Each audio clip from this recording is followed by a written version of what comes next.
इसे सभी सौदों की मां कहा जा रहा है।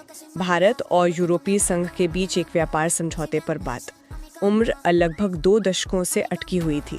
तो सवाल ये है कि अब ऐसा क्या बदला कि ये ऐतिहासिक समझौता आखिरकार हो ही गया।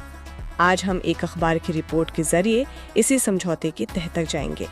देखते हैं कि इस सौदे की असल कहानी क्या है, भारत और यूरोप के लिए इसके क्या मायने हैं और दुनिया के व्यापार पर इसका क्या असर होगा। और देखिए, ये समझना बहुत जरूरी है कि ये कोई मामूली समझौता नहीं है। जब हम मुक्त व्यापार समझौता या FTA कहते हैं तो मतलब इसका सीधा सीधा मतलब है कि दो देश आपस में सामान खरीदने बेचने के नियम आसान कर देते हैं, खासतौर पर टैक्स मतलब टैरिफ कम करके। और इस मामले में ये बहुत बड़े स्केल पर हो रहा है। बिल्कुल।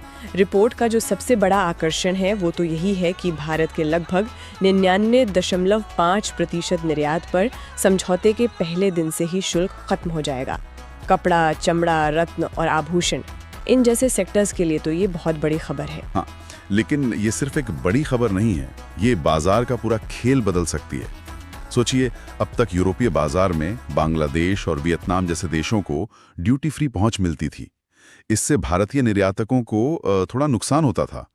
अब भारत भी उसी लेवल पर मुकाबला कर पाएगा। ये सिर्फ एक बूस्ट नहीं है, ये मुकाबले के लिए एक सीधी चुनौती है। पूरी सप्लाई चेन बदल सकती है इससे। लेकिन क्या ये इतना आसान होगा? रिपोर्ट में इस बात का भी जिक्र है कि यूरोप के अपने जो क्वालिटी स्टैंडर्ड्स हैं वो बहुत सख्त हैं। क्या भारतीय निर्यातक उनके लिए पूरी तरह तैयार हैं? ये एक बहुत जरूरी सवाल है। और देखिए, यही हर सौदे की हकीकत है। एक लेन देन जहां भारत को बाजार मिलेगा, वहीं यूरोप को भी तो कुछ चाहिए। और जाहिर है, रिपोर्ट में यूरोपीय वाइन और लग्जरी कारों के सस्ते होने की बात की गई है। खासकर वाइन पर जो शुल्क है वो 150% से घटाकर 20-30% तक लाना। 150%? ये तो बहुत ही ज्यादा है। यही तो बात है।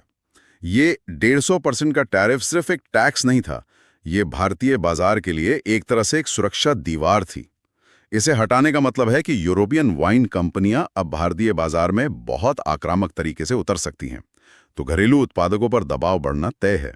तो मतलब ये वो पुरानी लाल रेखाएं थीं जिन पर आखिरकार सहमति बन गई। रिपोर्ट में उन चीजों का भी जिक्र है जो सौदे में शामिल नहीं है। इससे ये भी पता चलता है कि दोनों पक्षों के लिए कौन से मुद्दे सबसे संवेदनशील थे। बिल्कुल।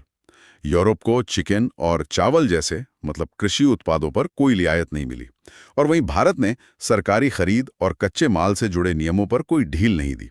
ये वो बिंदु थे जिन पर बातचीत सालों तक अटकी रही थी। अच्छा, व्यापार की बातें तो ठीक है, लेकिन मुझे रिपोर्ट का वो हिस्सा ज्यादा सोचने पर मजबूर कर रहा है जहां प्रधानमंत्री इसे रणनीतिक साझेदारी कह रहे हैं। इसका मतलब सिर्फ सामान बेचना